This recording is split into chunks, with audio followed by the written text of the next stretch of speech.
America's first competition talk show. You're in the hub. Hey, and welcome to the Hub Show. My name is Joel Aaron, joined all this week by Benita Dodd of the Georgia Public Policy Foundation. Dodd. Dodd. That's very British. And Barry Trout, who is in the first person today and not playing another character you've seen on TV. And, this is a fun topic. Science has always befuddled me, especially when science commits itself to such austere goals as discovering what Dr. Elena Bodford recently discovered and won an Ig Nobel Award for, the e-bra, the emergency bra. If you think about this, it actually makes a lot of sense because it's the right shape already. They're readily handy. Easy to take off. With a little help. Yeah, depending on where you are, New Orleans, for example. And so, and when you're in the dire threat of an emergency, you've got it right there. It's the right shape for a face mask. And that's what she determined. The emergency bra, which won the Ig Nobel Award, which I don't know how the hell that could be a good marketing ploy. We won an Ig Nobel Award for this product. Great.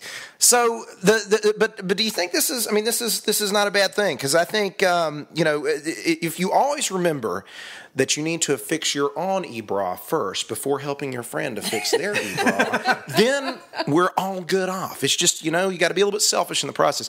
I think people pay more attention to the in-flight security speech if this is a component now. Benita, what do you think? Well, this whole sharing thing. I mean, there are two cups, yes. Yeah. So who gets the other half? And, do you give it to the child next to you or do you kind of double up? Or? Well, that's the problem. If you're on an international flight, you have to build put a cell women... phone in one hand. Yeah. I mean, if you're on an international flight where they're seating 4 to 6 in the middle row, you got to have at least 2 women on either end. Oh, okay.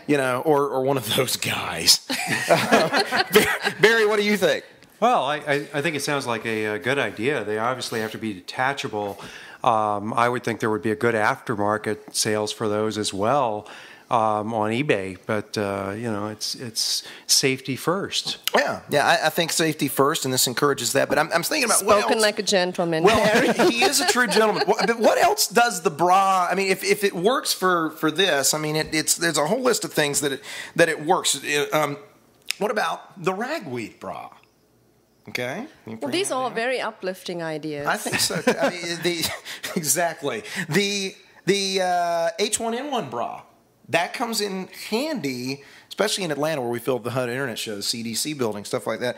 The beanie hat bra that's really just more of a college thing. Yeah. The oxygen bra. Wait, somebody thought that one up already. Beanie hat. Yeah. This is like.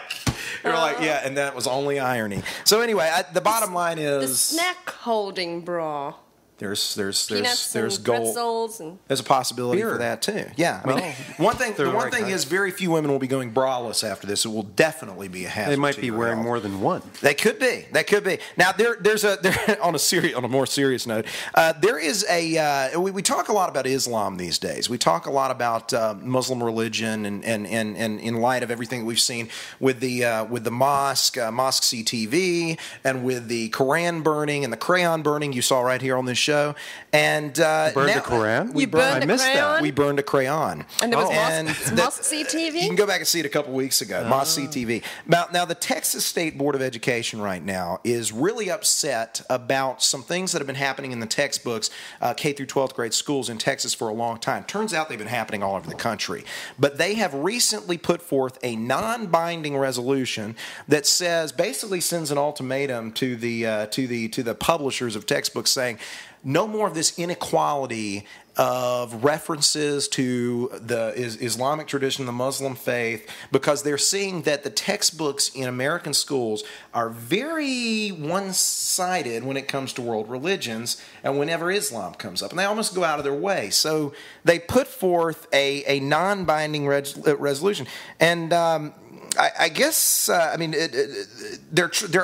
is this the right way to handle this, though? I mean, should they not have just said, let's provide balance instead of saying just eradicate all of this out? Well, that's the whole thing about society now. Everybody wants to be so PC about everything. Mm-hmm. The good news is that kids don't get their learning from textbooks anyway, and those things are going the way of the horse and buggy, I think. Yeah. With virtual learning, But that's another story. I mean, I think this whole PC. I mean, if we're going to piss off fundamentalists 10 years from now, let's face it, we're going to have a Kindle burning. Well, Barry? I think political correctness runs amok. And you know, obviously, Islam's an important religion, and it should be covered depending on, you know, if there's an appropriate historical context or something. Tell me how you really feel. And you know, and obviously other religions too. But it's so I don't know that you have this sort of test of how many words are there on Islam versus how many words are there on Christianity versus whatever. But you know, I think political correctness is just driving things to a ridiculous state where you're not really seeing what actually happened anymore. And I would say if you look at textbooks 50 years ago, they're probably going to be more accurate than if you look at textbooks today, because 50 years ago they were kind of like saying, well, what really happened? And today they're saying, how can we get everybody included in the right can way? we all get along? Here's my thing. I think the whole idea is a little short-sighted, though, because, you know, the critics have a point that, you know, you do away with this, you start to declare war on those who would like to educate, to theocratize our children in public schools. There goes the Saudi royal family funding. I mean, no more free ride in textbook and curriculum development. If you go back to this, and this is a recent CBN News article that came out, the board here is a little late on things to the table, because it's been going on since Title VI funding was happening back in 1965 through the Higher Education Act. Basically, the way this would work is that universities would receive funding, universities that were Title VI recipients would receive funding through different government grants that were given through this funding, and a lot of Islamic institutions in Saudi Arabia have donated millions of dollars to Islamic centers on the universities that help develop this curriculum. That funding then, and those universities then turn around and help develop curriculum for K through 12th grade schools. So Harvard University is one of the largest recipients of this. And if I'm a teacher who's none the wiser, I look at Harvard, I say, oh, I'm getting a Harvard textbook for my kids, and they know more about Islam than I do, and they've got a Muslim scholar on board. I think you did put your finger on it there. You know, it's the trickle-down theory from academia. You know, higher academics, and we all know what happens in the university systems.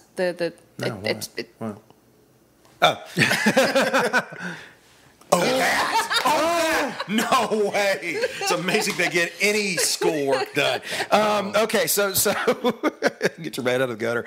If we'd have done this, the funny thing to me is that they've got folks like who is this? Kathy Miller, who's the president of the Texas Freedom Network, who's advocating religious freedom, and says, why did they come up with this at a time when so much anti-Muslim rhetoric was going on in this country? Sounds fishy. Newsflash, Kathy.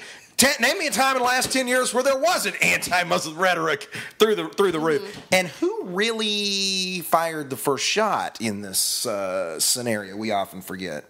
Barry? Yeah, well, it wasn't me. You know, this is kind of like, how do you balance this? And are we going to see pictures of Muhammad in textbooks now? I'm sorry. Wait, no, we don't do that. I'm thinking there's a Muslim graphic novel textbook coming out of this whole scenario. It's coming up next.